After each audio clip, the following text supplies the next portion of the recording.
రోజు రోజుకి ఈ హత్యలు అనేది పెరిగిపోతా ఉన్నాయి.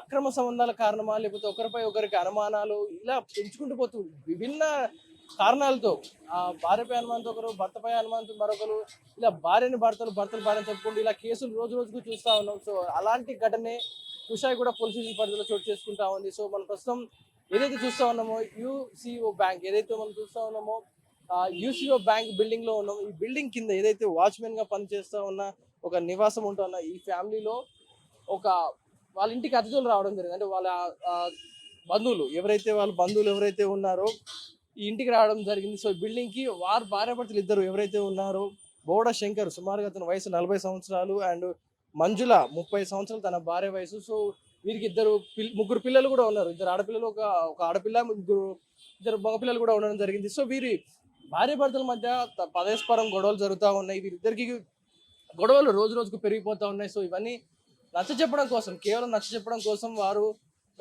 అక్క బావ అయిన ఆయన వాళ్ళ ఇంటికి ఏదైతే మీరు చూస్తా ఉన్నారు విజయలో ఈ మహేష్ నగర్ అనే ఏదైతే ఇల్లు చూస్తా ఉన్నారో వాచ్మెన్ రూమ్ ఇంటికి రావడం జరిగింది. గత 4 రోజులుగా వారు ఇదే ఇంట్లో ఉండడం జరిగింది. సో ఇదే ఇంట్లో ఉంటూ 4 రోజులుగా ఉన్నారు. సో ఏం జరిగిందో తెలియదు.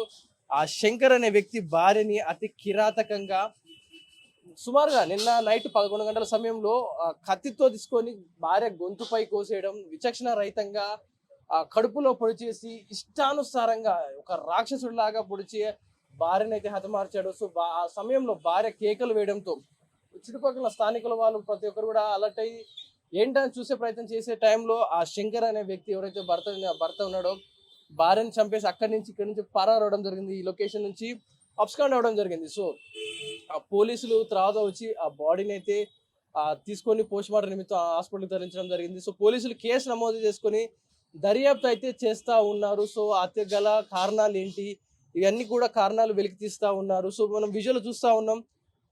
ఎంత కిరాతకంగా చంపాడంటే అసలు ఒక పశువును కూడా అలా చేస్తే చూడలేము. అలాంటి స్థితిలో ఒక భార్యను, ఒక మనిషిని ఆ విధంగా కిచెన్ లో సుమారు నైట్ పూట రాత్రి వేళ పడుకునే సమయంలో మరి ఇద్దరే భార్యాభర్తల మధ్య గొడవ జరిగి భర్త భార్యను చంపాడా, లేక మూడో వ్యక్తి ఎవరైనా వచ్చి ఇందులో ఇన్వాల్వ్ అయ్యాడా, లేకుంటే భార్యపై అనుమానంతో భార్య ఏమైనా ఫోన్ మాట్లాడుతుంటే విని ఇంకా కోపానికి గురై భార్యని హత్య చేయడానికి చూశాడా, ఇంకే కారణాలు ఉన్నాయి. మనం విజువల్ చూస్తా ఉన్నాం. ప్రస్తుతం పోలీసులు అయితే మొత్తం సీజ్ చేయడం జరిగింది. లోపల ఎవరు వెళ్లకుండా సీజ్ చేసి ఆ క్లూస్ టీమ్ కూడా ఎవిడెన్స్ సేకరించడం జరిగింది.